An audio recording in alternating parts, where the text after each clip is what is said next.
Greetings, YouTubians, and welcome back to Wayne Sharp World, where we are in the first week of the official holiday season for 2021. And yes, it is Monday, so it is that time of the week again, Wayne Sharp Week, highlighting the knives that will be in my pockets for the next 5 or 6 days.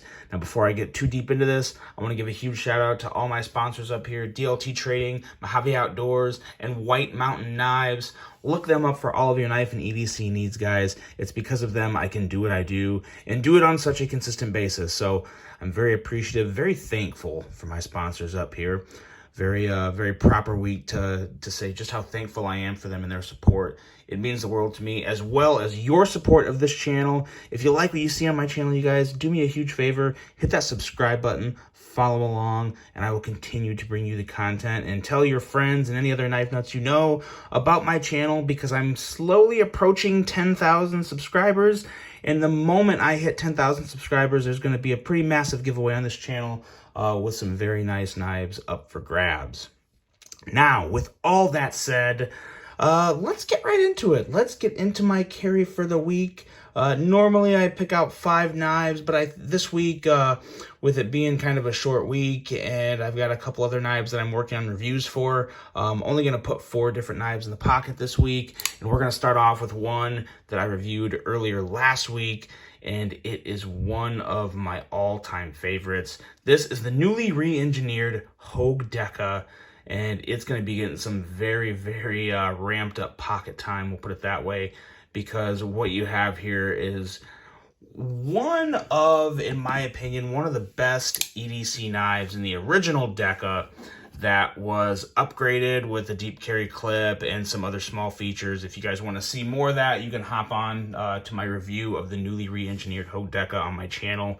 But to just kind of put that all into one quick little roundup, this knife is amazing.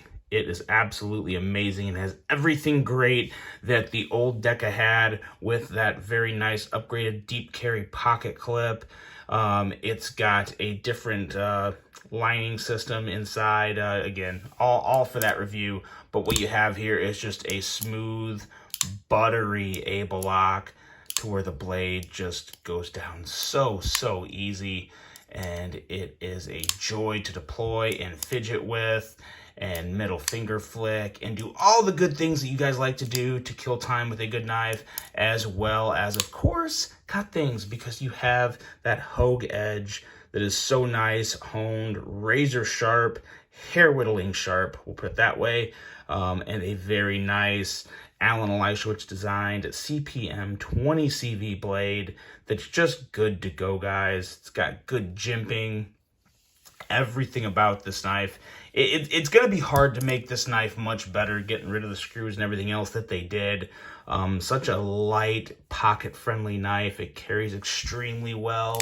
It looks great. I'm thinking about doing a RIT dye job on these.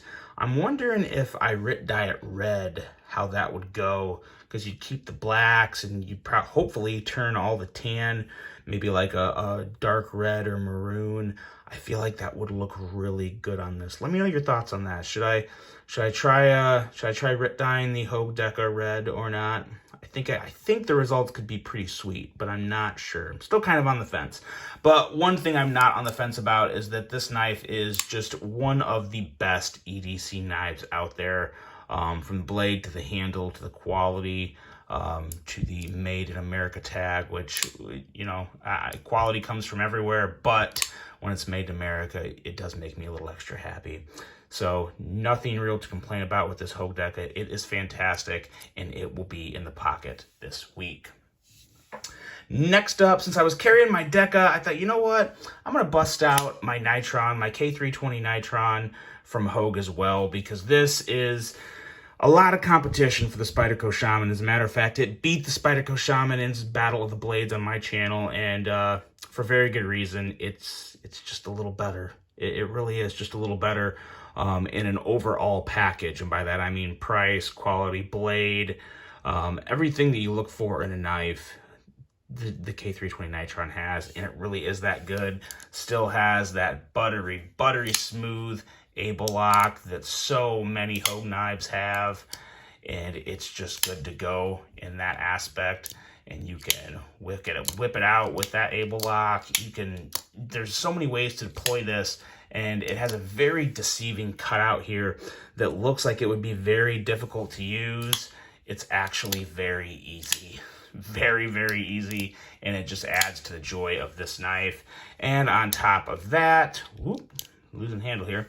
On top of that, you have another nice deep carry clip.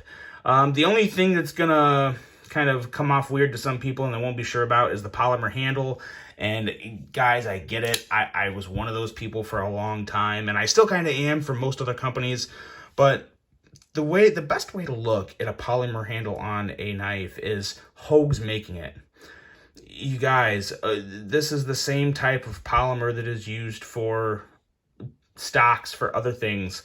It's extremely durable. It still has kind of a plasticky feel. I get that, but with the liners and the way this knife is constructed, it really doesn't feel that bad. I have no issues with it, and I can be pretty picky about stuff like that. So I don't really have anything too critical to say about this polymer handle other than it feels absolutely fantastic in my hand, which isn't critical. That's a good thing, but it just feels excellent. Some of the best ergos on a knife you can find. Very comparable to that Spyderco Shaman. So if you like the Shaman, this is absolutely one you should be looking at. And when we're talking the price range of, I wanted to say, what was it, 126, 130-ish. It's been a while now, but I want to say it was somewhere in the 126 to 130 range. Excellent value with a fantastic blade that outcuts the Shaman. From my very idiot-based using and testing of the two blades between the K320 Nitron and the Shaman, this did outperform the Shaman by just a little. But again, when you're talking 126 to 130 bucks compared to $200 or $210 for a Shaman, it's a pretty easy decision on which one to go with there. But just a beautiful looking drop point blade, an excellent handle that fits fantastic in your hand and allows you to have just an excellent purchase, whether you're choked up or back here, just using it from a little more of an extended reach. Very, very nice knife. Again, made in America, and it's just good to go, guys. That's the Hogue K320 Nitron. It will also be in my pocket this week. And next up, since I do have two really good made in America heavy use knives, I need to find something a little more gentlemanly for me to carry this week, probably later in the week, and that is this guy right here that I messed up the flick on. This is the Real Steel Luna. This is one of my favorite gentleman knives because it's got that fat carbon, that gold dark matter fat carbon. This was kind of a limited run that Real Steel did, and they just absolutely knocked it out of the park. Little gold brass accents in all the right spots, highlighted with that gold dark matter fat carbon that is just absolutely gorgeous with no flaws.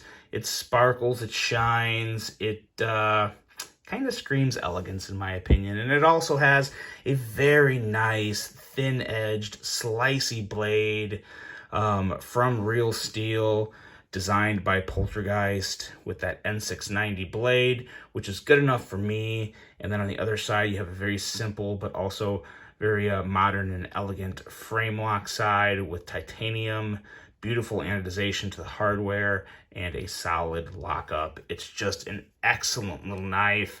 I never knew I could middle finger flick it like this. Well, I usually can when I'm not under a camera and trying to actually look cool doing it.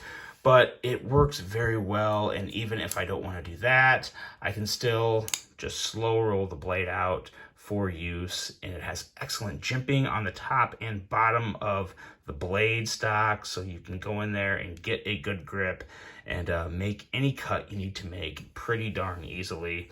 So this is a really, really good knife, guys. I really wish Real Steel would make another run of these. I think they'd probably sell really well, as long as they, don't make too many different runs. Just get some cool dark matter, some good fat carbon, and make another little run of these, because these sold out pretty quick from my from my memory, especially the gold dark matter, the gold and copper fat carbons of pretty much any kind, whether it be snakeskin or dark matter. They always sell pretty quick because it's just more of a it's more of a fancier looking material that I think catches everybody's eyes. But just a really good one. This is the real steel. It's the Luna Boost, I believe. The Luna Boost, because it comes with that frame lock. So there's that. And one more for you guys. Gonna end this week on a very, very strong note. This is the Chris Reeve in Cosi. And I gotta say, this is probably the most underrated Chris Reeve knife. It is probably the least fidgety because it is just built like a tank, an absolute tank, especially this Tonto blade. It has such a ridiculously thick stock all the way up to the tip. This tip, you might be able to cut down a tree just with this tip. It is ridiculous how thick and beefy that is. But still has a very sharp edge here to do different types of utility work. And then down here, you have a hollow grind that is extremely thin. It's got to be coming down to, I would say, somewhere in that 19 to 21 thousandths, somewhere around there, maybe 22 thousandths. But regardless, it is just an excellently constructed blade made for so many different tasks, whether you want to get a little slicey around the flat bellyish area here, or if you want to do some really heavy digging or prying with this blade up here. I know it's not a good idea to use your knife as a pry bar, but I'm telling you guys, this thing here, look, it's almost made to be a pry bar. It is absolutely just thick and tough. If you look at these washers in here, the washers go all the way out to the sides, and it is just offering maximum stability with a thick handle that makes for a very comfy grip. I definitely cut the lanyard off this one. The lanyard was very much in the way. Wasn't a fan of that. But once I got that lanyard off, it's ridiculous. It's ridiculous how strong of a knife this is. I mean, there is absolutely no room for any type of blade play or, I mean, you can just forget about that with this knife. It is so hydraulic-y smooth. There's absolutely, it's crazy. It's crazy. And I realize that I've only carried this knife once since I've had it. So absolutely needs to get more pocket time. And this is a Chris Reeve knife that I think everyone should experience because it really is. It's so different from the Sebenza. It's so different from the Umnumzaan. It's just fantastic. It really is. I'm not sure which one I would prefer more, whether it be the Tonto or the Drop Point. If I went back to make this purchase again, I may have went with the Drop Point. It's hard to tell, but I do really like this Tonto blade, and it's the only Chris Reeve I have in a Tonto, so to say I have one kind of makes me happy.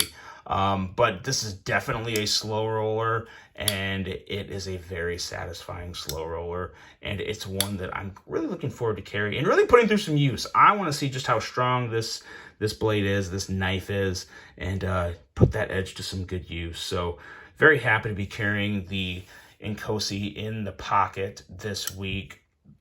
And there you go, guys. That's my carry for this week. A little short, not quite as long as it usually is in terms of quantity, but the quality definitely beats the quantity this week. Excellent selection. One of my favorite selections in quite a while, actually. Gonna really enjoy carrying these. Let me know what you guys are carrying in your pocket. Always look forward to seeing that. Hope you all have a safe and happy holiday week. Everyone, Thanksgiving's not that far away, so looking forward to that. And most importantly, everyone continue to stay safe, enjoy yourself, and until the next one, I'm out.